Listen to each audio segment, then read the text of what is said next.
Ya, terima kasih teman-teman wartawan media yang saya banggakan. Saya bersama Menteri Pekerjaan Umum Pak Dodi dan Menteri Perhubungan Pak Dudi, mirip namanya Dodi dan Dudi. Bersama-sama tadi kami menghadap Bapak Presiden Prabowo Subianto.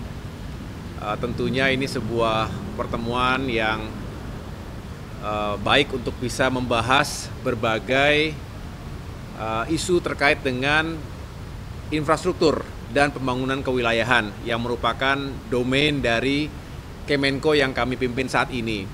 Sangat erat hubungannya dengan PU dan juga perhubungan.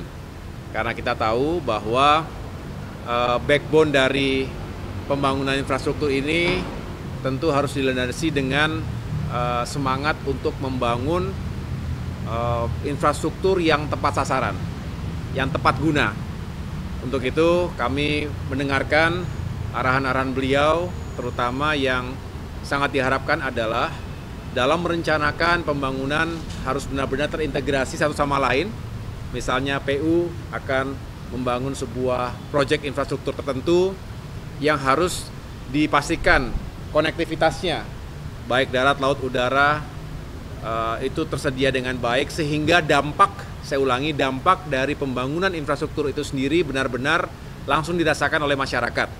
Jadi kita ingin mendukung terciptanya pertumbuhan ekonomi yang tinggi termasuk swasembada pangan, swasembada energi, hilirisasi dan lain sebagainya, termasuk juga membangun dan memperbaiki sarana-sarana pendidikan dan kesehatan di berbagai wilayah. Dan sekali lagi, mengapa Kemenko Infrastruktur ini dibentuk oleh Bapak Presiden Prabowo? Karena ingin ke depan semuanya, segala sesuatunya semakin terintegrasi dan berdampak baik untuk masyarakat kita. Saya pikir itu inti dari pertemuan kami tadi dengan Bapak Presiden. Jelas? Ya.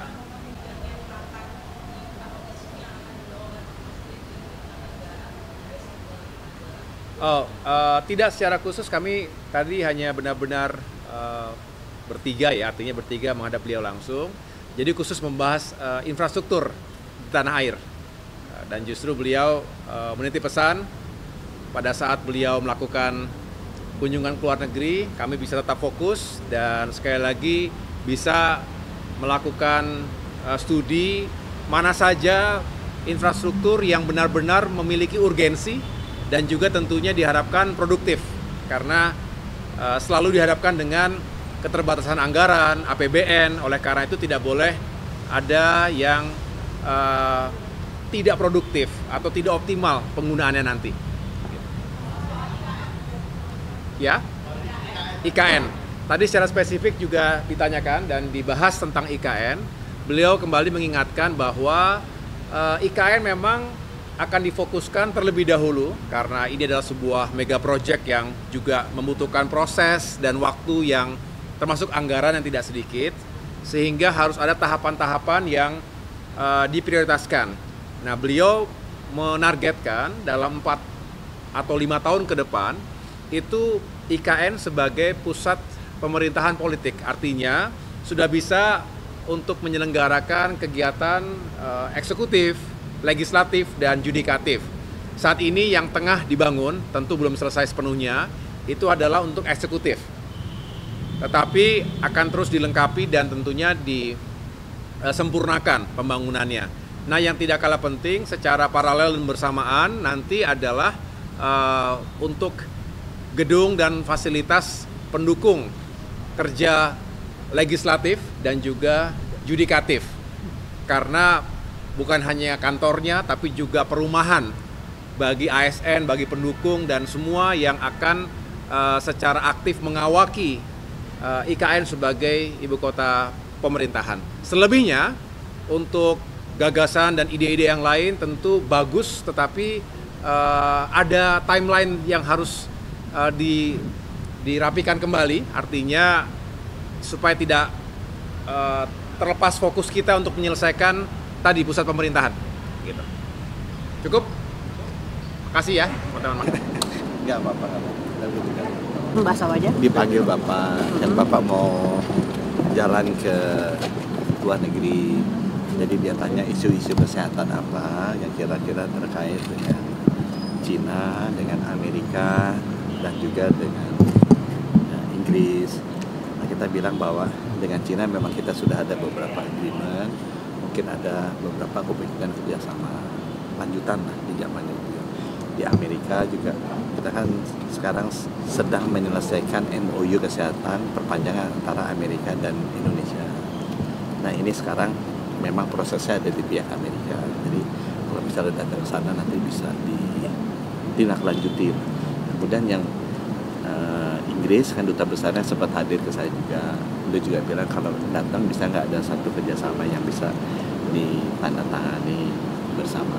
Nah itu tadi dibicarakan sama beliau dalam rangka persiapan beliau jalan. Itu sih. Sama Bapak sendiri ada negara yang ikut mendampingi Pak Presiden nggak sih? Kalau saya sebenarnya saya kan banyak tugas yang mesti beresin anggaran ya di sini. Jadi saya bilang mungkin bisa nanti Pak Menlu aja yang nanti mewakili. Kondisi di Gunung Lawan Tobi apakah dibahas juga dengan Pak Presiden Prabowo? Kenapa? Ya beliau nanya, tapi saya bilang sudah ditangani dengan Pak Menko PMK. Kita udah rapat juga sama Pak Menko PMK. Kita juga udah berhubungan sama Gubernur NTT di sana supaya bisa. Penanganan seperti apa? Kita udah kirim obat-obatan, ya alat-alat kesehatan, ya juga tim kesehatannya. Untuk kondisi kesehatan apakah ada efek kronis itu bagaimana gitu? Nggak tertangani kok, ini kan yang meninggal 10-an ya kalau nggak salah di sana udah ditangani. Makasih. Oke, makasih Pak.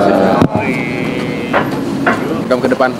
Ya. Pak Jokowi mau ke Jakarta apa jadi pembahasan juga? Waduh, nggak tahu saya nggak. Beredar mau masuk Golkar, Mas AHY. Siapa? Jokowi beredar mau masuk Golkar. Waduh, saya nggak tahu Mbak ya. Tapi tahu nggak masalah Pak Jokowi lagi di Jakarta?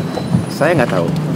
Tadi baru dari Sentul kita, dari Rakornas di Sentul. Jajaran pihak Kim apakah sudah mengetahui bahwa Pak Jokowi katanya isunya benar nggak masuk Golkar gitu? Waduh, saya nggak tahu. Terus terang nggak tahu. Ya.